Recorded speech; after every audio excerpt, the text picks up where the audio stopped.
Bom dia, boa tarde, boa noite. Eu sou Leonardo Barreto, estamos em mais um episódio do Capital Político e hoje eu estou aqui com meus dois amigos, Nestor Rabelo, jornalista, dono da Casa Blanca Comunicação, e com João Bosco Rabelo, também jornalista, foi diretor do Estadão aqui em Brasília por mais de 2 décadas, hoje é consultor, tem uma relação muito importante com toda a velha guarda da política brasileira, e a gente tem a oportunidade, Bosco, hoje, de conversar um pouquinho sobre esse julgamento que está acontecendo, desdobramentos disso e uma cadeia de eventos, né, que a gente pode derivar daí. Né? Uhum. Até escrevi um texto recentemente dizendo assim, olha, você vai ter o julgamento, provavelmente vai ter o aumento das sanções, né, dos americanos, né, dos Estados Unidos contra ministros. O governo vai ter que prestar uma solidariedade aos ministros, vai ter que ter algum nível de retaliação, seja diplomática, seja comercial, enfim, de alguma natureza. Isso vai chamar o Congresso para esse debate, para essa discussão, e no momento em que o Congresso for chamado, isso vai criar uma série, né? Essa cadeia vai criar uma série de impasses, e esses impasses, essas bifurcações, elas vão realinhando as forças políticas, pensando em 2026. Eu escrevi isso na segunda, dia 1º, hoje a gente está na quarta, dia 3, e ontem esse realinhamento, esse primeiro impasse aí, o julgamento no STF nem terminou, e um primeiro impasse já provocou um alinhamento, né, que é o Congresso sinalizando, né, não o Congresso inteiro, mas uma parte do Congresso sinalizando a disposição de votar uma anistia logo que o julgamento for concluído. Né? O que explica esse movimento pela anistia com o defunto, vamos dizer assim, né, ainda quente, né? Como é que você entra com isso paralelamente a um julgamento que ainda está acontecendo? Bom, boa tarde a todos. Né? Olha, eu acho o seguinte, que você tem dois cenários aí. Né? O primeiro cenário é esse movimento agora de pressão externa sobre o julgamento do Bolsonaro, ele mudou de eixo. Né? O Supremo Tribunal Federal já demonstrou que não vai parar o julgamento, portanto, sancionado ou não, ele vai seguir. Então, claramente, a família Bolsonaro passou esse eixo para o Congresso, através dessas pressões, por uma lei de anistia, por uma PEC da blindagem, enfim, um repertório de ações no sentido de conseguir sair dessa encruzilhada. Eu acho que isso indica que a questão do julgamento são favas contadas. Então, nós temos que trabalhar com o cenário pós-julgamento. Não é? Nesse presente momento, a PEC da anistia ela não tem nenhum valor jurídico, porque você não pode anistiar algo que não aconteceu. Né? Eu não posso anistiar você se você não foi condenado. Então, era claramente um movimento de pressão que indica que logo após o julgamento, esse movimento aí sim se tornará um movimento pela anistia, que pode acontecer ainda nesse ano, mas pode ficar também para o futuro governo. Né? Caso o Tarcísio seja eleito, ele já se comprometeu em dar um indulto, fazer anistia, isso é a prerrogativa do presidente da República. Mas o Congresso parte dele vai tentar fazer essa anistia logo após o julgamento, esse ano ainda. De outro lado, você tem as variantes disso, porque há uma expectativa agora gerada por essas operações policiais no mercado financeiro, somada ao rastreamento das emendas, não é? Que pode exercer uma pressão sobre o Congresso na sequência. Ou seja, da mesma forma que a PEC da blindagem perdeu o clima só com a expectativa gerada pela operação policial, quando essa operação gerar resultados concretos e se confirmar, no que eu acredito, o envolvimento de parlamentares, ou via emendas, ou de outra forma, dentro dessa formalização do crime organizado na economia, você tem um fator de pressão sobre o Congresso que pode contê-lo, não é? Então, você vê que nós temos ainda muita coisa para acontecer, não é? Essa PEC da blindagem, ela perde força agora, pode ganhar força mais na frente. Mas eu considero uma PEC muito difícil, porque não se trata mais dessa discussão que permeou até agora essas investigações, se é censura ou se não é, liberdade de expressão, fake news, direito de opinião. Não. Agora trata-se de uma tentativa de blindagem, uma coisa muito mais séria, que é o que nós vimos aí nessa operação da Faria Lima, não é? E veja você que essa operação, o foco dela foi estritamente os combustíveis. Mas nós sabemos que dentro da economia formal já tem outros crimes em outros segmentos, como, por exemplo, o segmento das bebidas, o segmento do tabaco, não é? Que já estão todos quantificados. É muito dinheiro. Então, pelo que foi divulgado, o acordo feito entre o ministro Flávio Dino e a cúpula do Congresso, relativamente às emendas, ela foi cumprida em parte pelo Congresso. Ficou um lote grande de fora, que é esse que o ministro está cobrando agora. Não é? Então, é de se supor, é uma dedução razoável, que essas que não entraram, ficaram fora do acordo, elas têm algum problema. Porque só isso explica, senão elas estariam dentro do acordo, né? E não é pouca coisa. Então, acho que esse jogo de pressão contra pressão política, ela vai ficar subordinada, de novo, a essa questão policial. E a ação externa, no caso dos Estados Unidos, a gente ainda não sabe qual vai ser após o julgamento. Mas eu presumo que eles também sigam esse movimento de levar o eixo desse processo para o Congresso, como está sendo orientado pelo Eduardo Bolsonaro, que tem sido a bússola seguida pela Casa Branca para isso. Então, temos muita coisa ainda pela frente, né? Ainda viveremos uma guerra política extensa.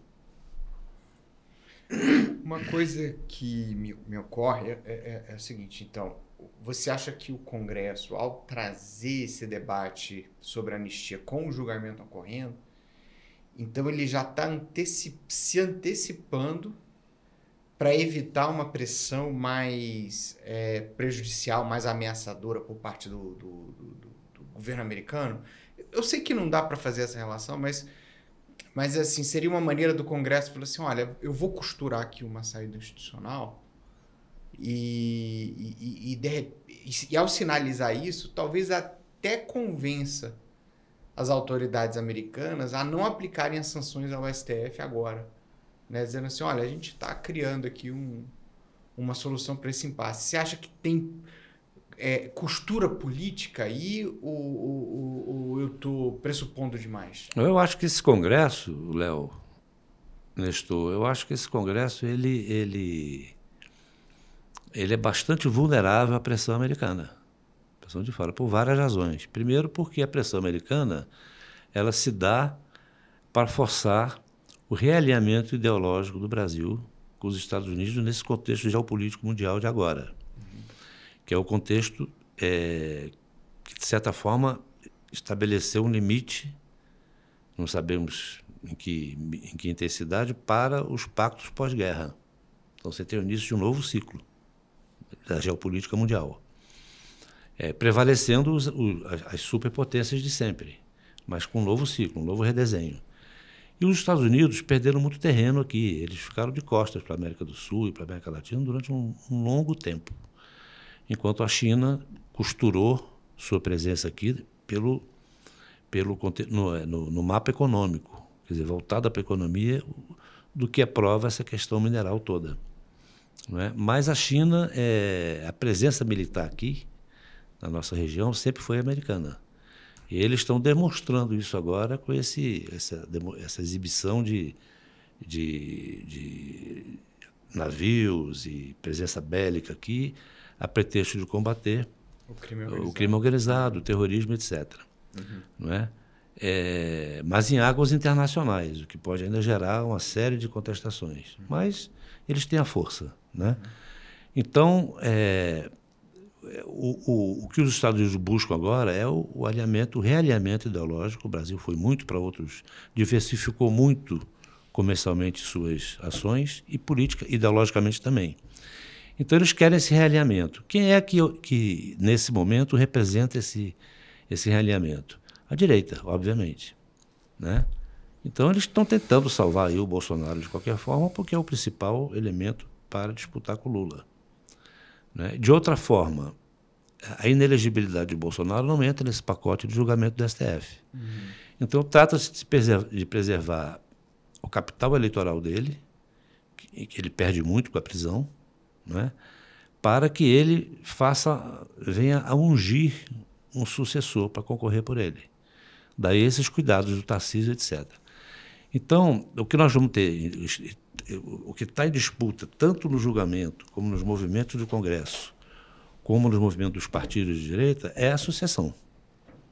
É garantir que o Lula não tenha mais um mandato, ou seja, o Lula, no caso, à esquerda, para você obter esse alinhamento. É isso que explica essa pressão tão contundente dos Estados Unidos. Agora, a política é a política, né? Eu acho o Congresso muito mais vulnerável, este Congresso que está aí, do que o STF. Né? E não só porque, ideologicamente, grande parte está alinhada, de fato, com o pensamento político americano, em toda essa pauta de valores, enfim. E também porque falta ao Congresso uma grande liderança que você pudesse dizer assim, não, esse cara vai ditar as negociações daqui para frente. Você não tem esse elemento. Você vê que o presidente da Câmara, Hugo Mota, muito jovem, seria surpreendente se ele exibisse musculatura para enfrentar o que ele tem que enfrentar. Né? E ele, na verdade, apenas confirmou que ainda não tinha embocadura para o cargo. Ali é um cargo que ele tem que ser impositivo em alguns momentos e ele não conseguiu exercer essa imposição, mesmo quando lhe foi oferecida a oportunidade, porque aquele cerco à mesa diretora, era uma oportunidade de ele enfrentar. Porque o cerco em si já era uma coisa agressiva, fora do regimento. Ele não conseguiu enfrentar aquilo. Então, agora ele colocou a pauta da reforma administrativa claramente como um fator para evitar que outros projetos avancem. Anistia, PEC da blindagem e coisas afins. Resta saber se ele vai conseguir segurar isso, né? Porque a pauta da reforma administrativa também é uma pauta que divide. E não é uma pauta boa para o momento eleitoral. Nem para um lado, nem para o outro. Né? Vamos ver se ele consegue sustentar isso. Eu ia dizer isso que ele disse. Mas diferente. Eu tendo a olhar esses últimos acontecimentos na perspectiva eleitoral, na perspectiva dos polos definindo onde estão, né? E eu achei muito curioso o momento em que a Federação da União PP decidiu se emancipar do governo. E uma emancipação que eu acredito que vai ser paulatina, né? Essa caixa aqui tem coisa para resolver ainda, depois eu entrego, sabe? Essa emancipação, neste momento, né? Um dia antes, o Lira indo ao ex-presidente Bolsonaro, né? Teve isso, né? E no momento em que só o governo estava em uma campanha franca, já, né, assim, contorno de publicidade, de discurso político, Lula e tal. E agora o que eu entendo que a Federação União PP está fazendo é falando, não, estamos no outro polo. No momento que eles desembarcam do governo, eles se estabelecem como o adversário, né? O adversário para 2026. E nessa costura, eu acho que é o seguinte, não vai ser o Tarcísio que vai ser ungido pelo Bolsonaro. Ele está sendo ungido pelo Centrão há um ano.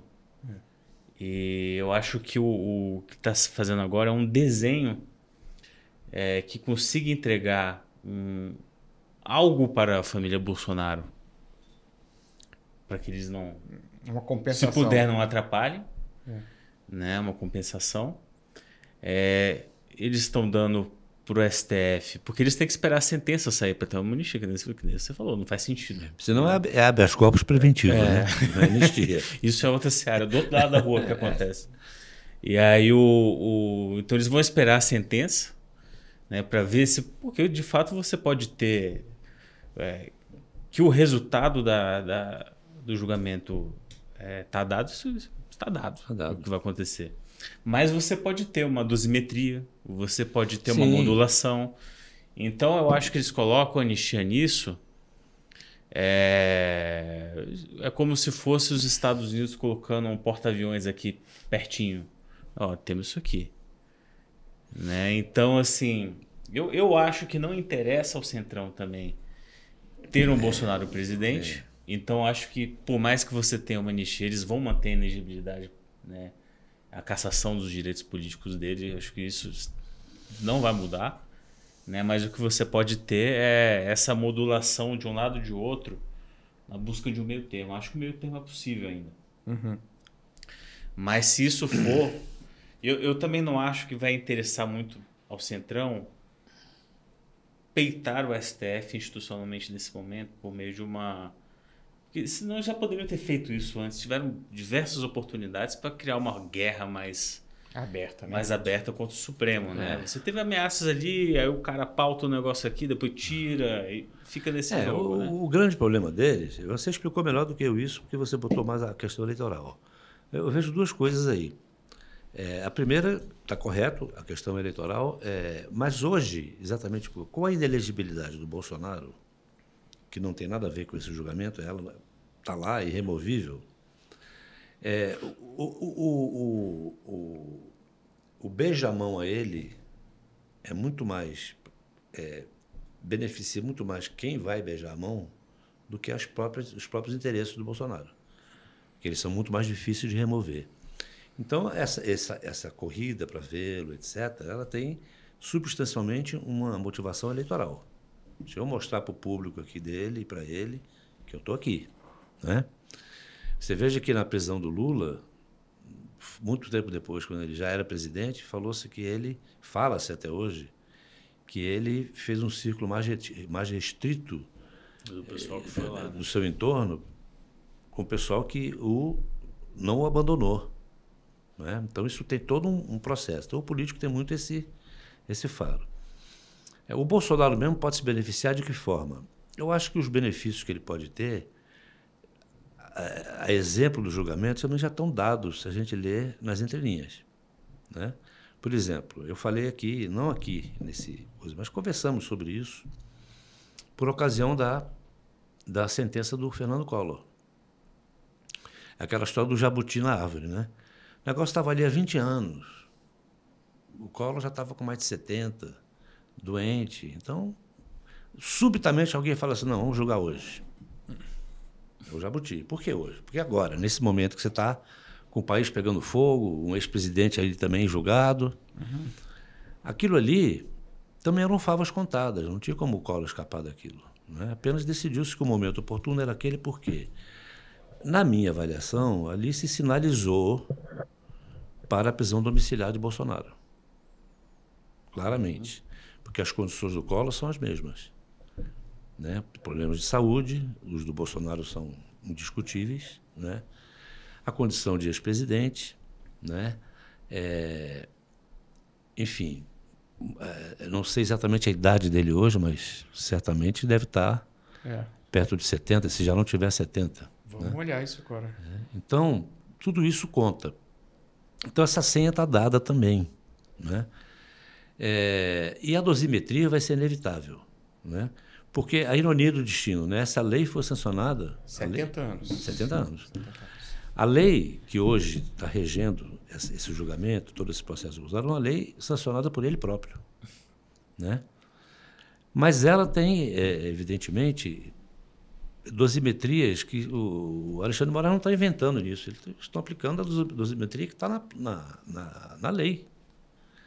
O que você pode fazer, e o juiz tem poder para isso, é considerar vários pesos e contrapesos e estabelecer dosimetrias mais razoáveis, né? Até porque a gente sabe no Brasil que o sujeito fala assim, não, vai ficar 20 anos preso. Não vai, porque quando ele é condenado, aquela sentença vai sofrendo uma série de benefícios e atenuantes que a legislação vai dando. Se o Sérgio Cabral for condenado a 300 anos de prisão, tá... Não, o sujeito que condena alguém a 300 anos... 3 encarnações seguintes... Na verdade, está absolvendo o sujeito, porque ninguém vai ficar 300 anos ali. Então, né? Então o Brasil tem essa peculiaridade. Então, eu não tenho nenhuma dúvida sobre isso que você falou. Acho que o caminho vai ser esse mesmo. Agora, do ponto de vista político, eleitoral, trata-se agora de quem vai colher esses benefícios, né? Em certa medida, o Bolsonaro vai ter a condição de indicar quem ele quer, né? Mas eu acho que a força do Bolsonaro mesmo para essa indicação tudo vai ser no futuro. Nesse momento, você tem que ver quem é que tem as condições. Quem reúne as melhores condições para vencer o Lula, dentro desse espectro, sem dúvida, é o Tarcísio, por várias razões. Primeiro, por representar São Paulo. Segundo, porque é o sujeito o perfil mais viável de você aproximar do centro e da direita. Você não vai ver um Caiado moderado, nunca. Né? Então, o Tarcísio reúne essas condições. Mesmo que você tenha uma disputa eleitoral que a direita e o centro se dividam no primeiro turno, eles vão jogar juntos no segundo, né? E não há risco do Lula se eleger no primeiro turno, segundo todas as pesquisas, os cálculos, né? Então, evidentemente que vai sair, o primeiro turno vai servir de filtro para mostrar para quem é que tem força para chegar lá, né? Então, eu acho que todo esse cenário está dado. Agora, você tem as variantes e os imponderáveis. Os imponderáveis, a própria expressão tem por sinônimo aquilo que você não pode prever. Agora, as variantes são muitas, porque você tem aí um contexto policial muito grave, que foi pedra cantada, vocês lembram disso, né? Quando a direita começa a flertar demais naquela fronteira com a extrema-direita ali você já tem influência miliciana, já tem gente que está no crime, ou envolvido direto ou indiretamente, gente que tem processo. Então, ali você tinha que ter uma fronteira muito clara, a direita tinha que respeitar aquilo ali. Ela flertou muito ali, né? Agora ela está se rearrumando para ficar com a cara mais de centro, né? Para juntar essas forças e sair para esse embate. O Lula, evidentemente, no primeiro momento, se beneficiou demais de tudo isso. Essa pressão do Trump, ela deu a ele a bandeira nacionalista que o Bolsonaro tinha pego para ele, não é?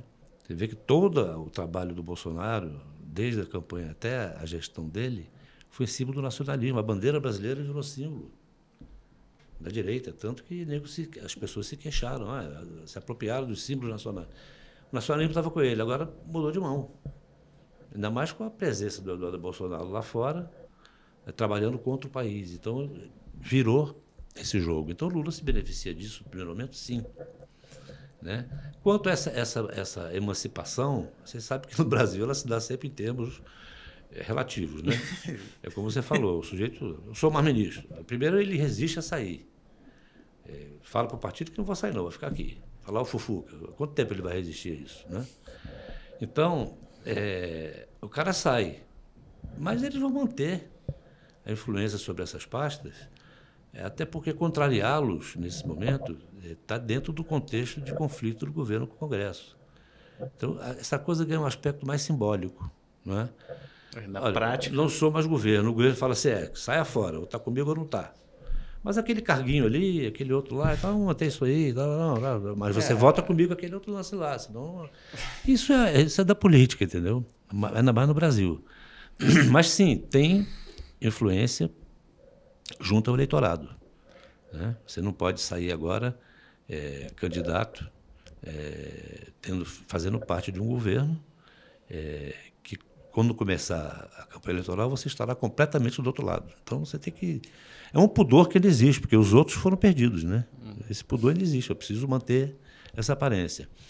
Mas acho que não é o que vai influir na relação de negociação, de coisa entre Executivo e Congresso, não. Eu acho que agora você vai ter ali toda uma pauta que vai correr em bastidor de negociação de interesses regionais, etc., para conduzir até 2026, a não ser que a casa caia antes para alguém. Eu acho que o grande risco para uns vai ser... Porque do mesmo jeito que eles vão colocar anistia logo após o julgamento... Tem que ser a anistia deles também. Né? O próprio governo vai se beneficiar das investigações. Vocês vão ver como é que vai vazar coisa aí dessas investigações relativas a emendas e ao crime organizado. É o que você falou, a gente está entrando num período muito bélico, de novo, né? Porque se a gente for pensar, o Mensalão foi um pouco isso, a Lava Jato foi um pouco isso, aquela lógica de assim, vai pegar meu inimigo, mas não vai me pegar. O Mensalão da Tia Ópera, né? Foi coisa bem pequena. O Mensalão é uma coisa romântica, né? Perto do que está olhando. Você vê, no Mensalão, o comportamento do Jefferson era aquele de cantar ópera, fazer aquelas coisas todas. Já no Lava Jato. Não, já depois aí da briga dele mais feia com... aí foi fuzil. Aí foi fuzil. Ele metralhou, inclusive, a PF. Quer dizer, então você vê que a coisa deu um salto horroroso, né? O país perdeu o humor político, o país entrou numa coisa de... É uma política eliminativa. O jogo é matar, jogar para matar. Que é o que o Bolsonaro está lutando agora para não morrer. Quer dizer, a prisão, de certa forma, é um pouco de morte para ele. Eu não acredito que ele tenha a capacidade que o Lula teve de voltar, por razões distintas, né? Primeiro, porque o Lula foi julgado e cumpriu 1 ano e meio de prisão, né? Segundo, porque as circunstâncias do Bolsonaro são bem diferentes, né? É um esquema de golpe de Estado. Isso tem um peso enorme, quer dizer, um peso de você mexer na Constituição, de você dar o golpe, de você contestar a eleição. Né? Mas deixa eu aproveitar esse negócio e fazer uma questão filosófica em relação a essa história. O quanto está se julgando o ato objetivo, né? Se teve ou não tentativa, se teve ou não envolvimento, o quanto está se julgando todo o aspecto simbólico, assim, fazendo um julgamento da ditadura que não houve. Eu vejo muita gente compartilhando textos na internet dizendo assim, isso aqui é um marco do combate da extrema-direita para o mundo. Então, assim, o quanto não está se colocando nesse julgamento muito mais do que a questão factual, né? Se houve ou não o processo, e muita gente carregando no simbolismo desse processo para resolver outras coisas que não necessariamente foram 8 de janeiro. Posso fazer um prólogo antes? Pode. Não, eu acho que essa coisa, o momento que o Brasil tem que ser analisado, esse momento agora, ele necessariamente é uma questão existencial filosófica, cara. Porque, vamos lá, temos essa questão do Supremo. Eu acho que não importa hoje, assim, para os efeitos políticos, se o julgamento ele vai ser feito objetivamente em cima de um caso ou outro, ou a tecnicalidade da coisa, porque ele vai ser um processo político. Porque a percepção que se tem hoje de todos é que é um processo político. Essa percepção ficou marcada. Não tem como voltar atrás. Então, vai ser um julgamento político que ele vai ser analisado sob o ponto de vista político. Né? Ele não vai ser a objetividade da prova. X pode até ter. Mas, assim, o efeito que isso vai trazer vai ser político. Eu acho que até que ele é mais do que político nisso. Ele é histórico. E aí, quando eu falo histórico, eu não falo no sentido ordinário, né? Assim, uma coisa marcante. Eu falo no sentido de você querer pegar toda uma parte da história e querer resolver e projetar ali naquele julgamento. E aí outra coisa do prólogo, que é mais ou menos isso. E eu tenho a sensação que o Brasil hoje está se vendo às voltas com questões que ele deixou quietas por muito tempo. Mas é justo? Não, se é justo ou não. Não, assim, talvez deve entrar nesse debate. Acho que uma parte vai ser canalizada nesse julgamento, só que vai ter outros capítulos, por exemplo, vai ter um capítulo lá na frente que vai ser o iminente colapso de você conviver com o sistema presidencialista e parlamentarista ao mesmo tempo e com o judiciário querendo não só legislar como executar também. Eu pergunto assim, isso é justiça ou é vingança?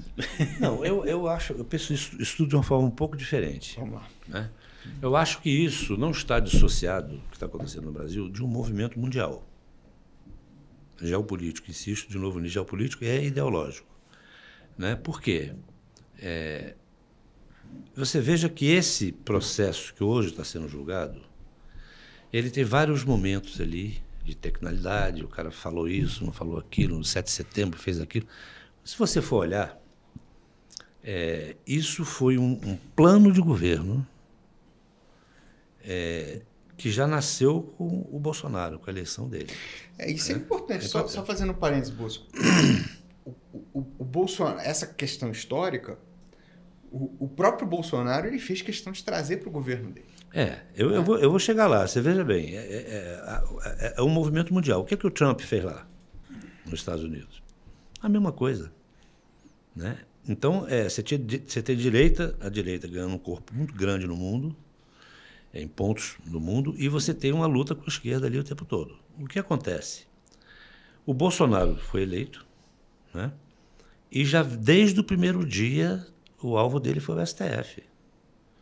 Antes de ele fazer qualquer coisa, era o STF dia sim, dia não, STF dia sim, dia não, batendo todos os dias. Por quê?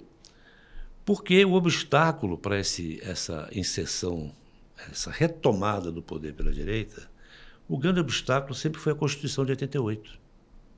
Então, quem é o guardião dela? O STF. Então, você precisa derrubar essa Constituição, questioná-la ao máximo. Aí, cada vez que questionava, o STF dava um parecer X assim, então, agora tem que questionar o STF. Agora, tem que eleger um vilão dentro do STF. Então, tudo isso teve método. Não é uma coisa que você diga assim, o Bolsonaro foi alvo de uma denúncia, foi flagrado fazendo aquilo. Não, ele veio com esse método. Você vê que isso aí é indiscutível, está presente desde a posse. Né? Por quê? Porque era uma coisa que a direita também está fazendo. Você vê o Trump nos Estados Unidos ali, o judiciário está quieto, ele forçando a barra em várias coisas. Né? Acontece que esse tipo de coisa, por exemplo, no governo Trump, ele está há meses no governo, parece que já faz 3 anos, de tão intenso que é. Mas tem um momento, quando vai o primeiro ano do governo, que a própria força, quase uma gravidade na política, vai produzindo desgaste. E aí ele começa a ser questionado com mais força. Mas esse foi um parêntese. O fato é o seguinte, era um movimento que veio desde o começo. Então, do que se trata todo esse julgamento do Bolsonaro, desde o processo da investigação até hoje? Se trata de uma luta para do judiciário conseguir materializar essas ações em provas. Essa é a luta o tempo todo. O Bolsonaro sempre, em boa parte do tempo, conseguindo mostrar que a digital dele não está ali. Não, você não tem minha digital aí. Né? E essa coisa vai indo, até que você consiga pegar a digital dele. Você consegue pegar uma digital parcial, aí você tem testemunha daqui, delação da colar, tudo isso faz parte do jogo para desafiando a prova. Você tem que ter provas. Então, eu acho que, nesse contexto, ele chegou numa situação que está muito difícil que ele consiga se dissociar desse processo. Mas isso é uma luta técnica, né? A política que está por Isso trás... é o factual. Né? Essa é... Vamos dizer assim, você tem a estratégia, você tem os momentos táticos, né? Então, essa guerra, ele individualmente, até aqui perdeu. Chegou num ponto que não tem como ele sair dali. Ele estava ali, tudo bem. O que virá depois é outra questão. Mas, então, eu não acho que seja um processo de justiça, disso. Eu acho o seguinte, historicamente, o Brasil tem, pela primeira vez, a oportunidade de se afirmar como uma democracia no seguinte sentido, de você ter um fim, pôr um fim a esse ciclo de golpes e anistias, golpes e anistias, golpes e anistias. É uma oportunidade que o país tem e precisa disso. Até para que no futuro, próximo ou não, você possa corrigir essa distorção de um regime presidencialista com a Constituição parlamentarista, ou seja, você definir que regime nós temos. Porque nesse momento nós estamos no presidencialismo mitigado, como dizem uns, um parlamentarismo branco, uma coisa que não é boa, é movediça, ela serve a tudo. Mas até que você precise chegar nesse ponto, você tem que acabar com esse fantasma de golpe. Nenhuma anistia dessas deu certo, né? Porque ela reforça no golpista a ideia de que ele tem poder. Eles me temem, eles me anistiam porque têm medo. Então ele volta a fazer. Então essa é uma outra oportunidade. Me anistiam porque eu tenho voto. Sim, é melhor isso. É melhor isso do que a força. Tá? É uma evolução, se você pensar. Agora, esse é um ponto. Agora, eu acho que essa cantilena, estamos fazendo um marco, não sei de que, isso aí é a turma que tenta capitalizar eleitoralmente, para um lado e para o outro, o seu interesse, a sua necessidade eleitoral. Quer dizer, o cara vai lá e faz um discurso para a esquerda. Estamos aqui resgatando isso, aquilo, não sei de que, um movimento histórico, porque precisa pôr todo mundo na cadeia e tal, os golpistas. Isso é um discurso para seu público interno. E a direita tem o seu. Eles tentam capitalizar esse momento, cada um a seu modo. Mas eu acho que o substancial é isso. Isso está dentro de um movimento internacional, não é? Claramente. Você vê na França, existe essa batalha, nos Estados Unidos tem essa batalha, você tem essa batalha aqui no Brasil, você teve na Argentina. São forças. O Milei foi para cima, foi o Bolsonaro de lá. Né? A diferença é que ele conversava com o cachorro. O sujeito se eleger com base em evidência de cachorros é um negócio fantástico. Né? Você vê que a questão eleitoral ela é muito mais de valores do que porque o sujeito aceitar que um cachorro prevê e você elege o cara por causa disso, é evidente que o cara não pensa isso. O cara quer que aquele sujeito se eleja de qualquer jeito. Então, se precisar latir, ele late. Entendeu? Então, toda essa batalha ideológica no mundo hoje, você está em cima de valores que o que é triste, porque você acaba tendo uma eleição de eliminação, de exclusão. Eu não vou votar nesse cara, porque ele é isso, então eu vou votar nesse, que também não é meu candidato, mas eu vou nesse aqui. E nós estamos vivendo disso, não é só no Brasil, não é? No mundo todo. Então, eu acho que toda a atenção da gente, o desafio que a gente vai ter, todos nós, políticos, analistas, jornalistas, vai ser no pós. O pós vai ser uma guerra, ao mesmo tempo agressiva, mas também interessante a gente acompanhar, porque essas forças... Isso aqui não acaba no julgamento do Bolsonaro, não é? O bolsonarismo fica, ele está eliminado, mas ele está ali, né? Ele vai ficar numa prisão domiciliar, ele vai tentar ser uma eminência parda disso, né? Não sei se ele tem sofisticação para isso, mas ele tem capital, né? Isso é comum a todos os ex-presidentes, mesmo aqueles que tiveram problemas, né? Você vê que o próprio Temer, né? Que, ao meu ver, teve grandes armações ali, do Ministério Público, na época do Rodrigo Janot, mas o próprio Temer, ele está aí como eminência parda, influindo politicamente, etc. O Fernando Henrique, até onde foi possível a saúde dele, etc., influiu. Não mais no PSDB, claro, mas pelo instituto dele, né, Fernando Henrique. O Lula, antes da prisão, mesmo esperando em momentos de vácuo de poder, ele exerceu o poder dele pela via do Instituto Lula, né? O único que não conseguiu fazer isso foi Fernando Collor, porque o Fernando Collor realmente foi de uma mediocridade total. Ele, o tempo todo, antes, durante a presidência dele e depois, ele só tinha na mente uma coisa: negócios. Ele continuou fazendo negócios depois que estava lá. Você vê que a participação dele no Senado, você nem vê, né? O Sarney está aí, com 90 e tantos anos, influindo, né? Cada um dentro do seu grau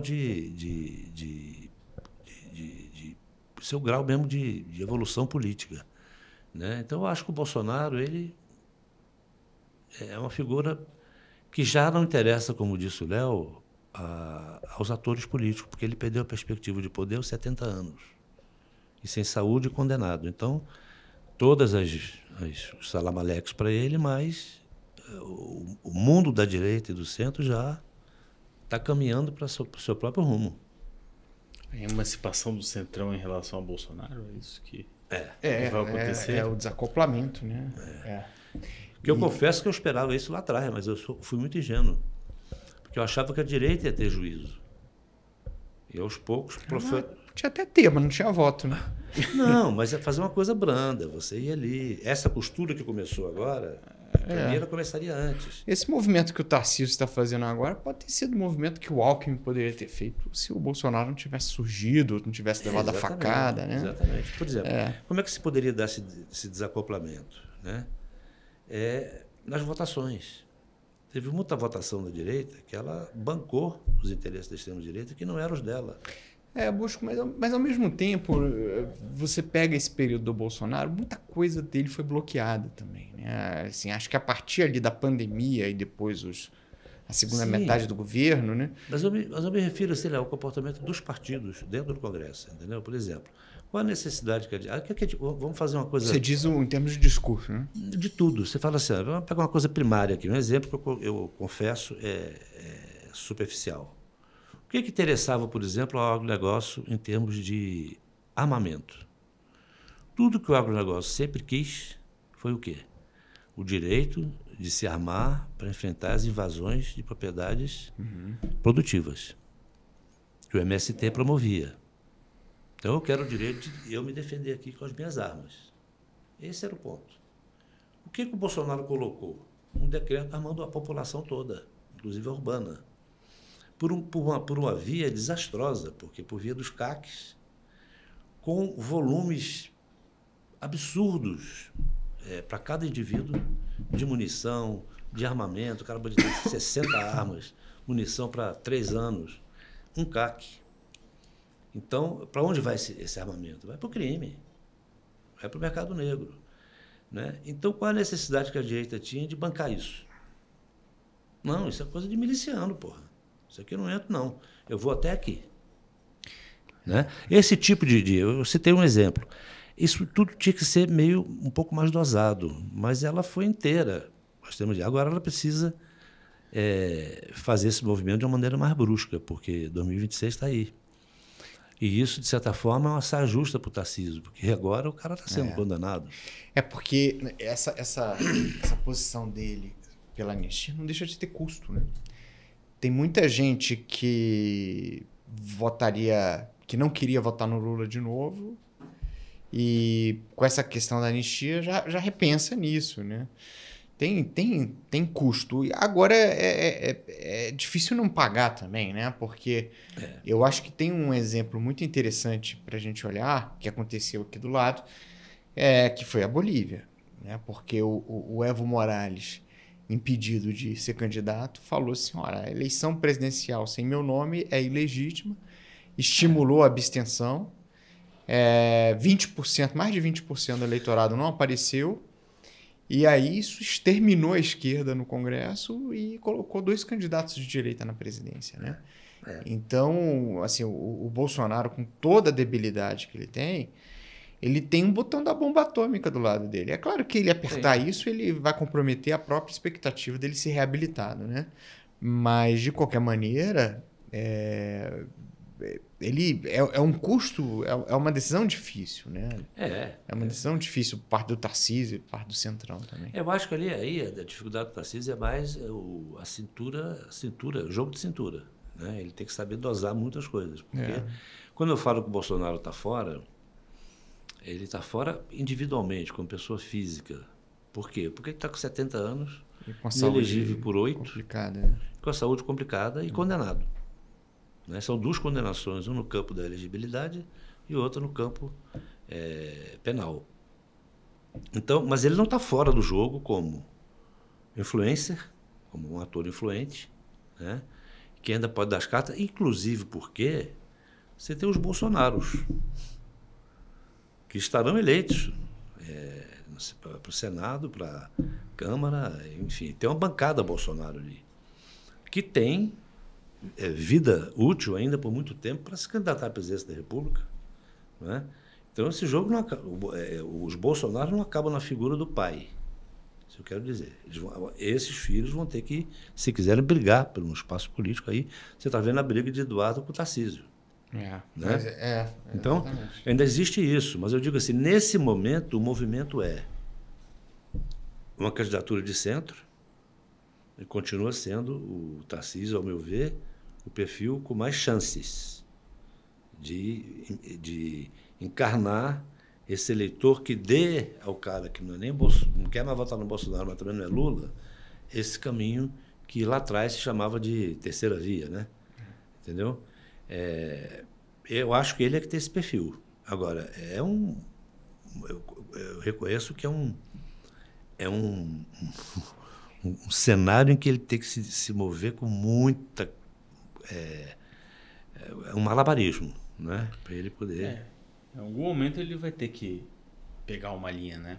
Vai ter que aceitar que ele vai ter que perder algumas coisas no meio do caminho, né? Não dá para ter tudo. Não dá para ter tudo. Ele tem que fazer um jogo que ele lá na frente diga assim, aceito constrangidamente. Como disse aquele deputado, ao seu, né? Em algum momento o Tarcísio dirá que... Alceu Moreira. Alceu Moreira. Como é que é a frase dele? Que vai ser obrigado a fazer aquilo que ele mais deseja. Mais deseja. Tá bom. Bosco, muito obrigado. A gente tem que encerrar esse papo, infelizmente. Acho que a gente abriu aí várias perspectivas de análise e acho que essa conversa ela prova hoje que o fenômeno político ele nunca é provocado apenas por um fator. Né? Não, nunca. A gente abriu muito... É igual o jogo de buraco. A gente abriu muitas frentes aqui. De análise que correm paralelamente, né? Que vão desde o cálculo político até envolvimento com práticas aí que escapam da análise política, né? Exatamente. Mas que tem seu efeito, né? Dentro do processo. Hoje o que nós temos hoje são pontas, vamos dizer assim, raciocínios vicinais com cenários que estão aí, para o que virá na frente. Você pode dizer, olha, vai acontecer isso, vai ter essa batalha, vai ter essa... O que nós não podemos prever ainda, até porque o mundo está iniciando um novo ciclo histórico e geopolítico, a gente não pode prever mais do que isso. Né? Não dá para prever mais do que isso. Você não sabe, por exemplo, como é que vai ficar a reação ao Trump internamente nos Estados Unidos daqui a um ano. Né? O que vai acontecer lá dentro, quer dizer. Então tem vários fatores aí que limita muito a nossa... Muito bom. Obrigado, Bosco. Obrigado, Nestor. Valeu. Pela parceria. Obrigado a você que está sempre assistindo a gente aqui no Capital Político. Esperamos você numa próxima rodada de conversa. Um abraço.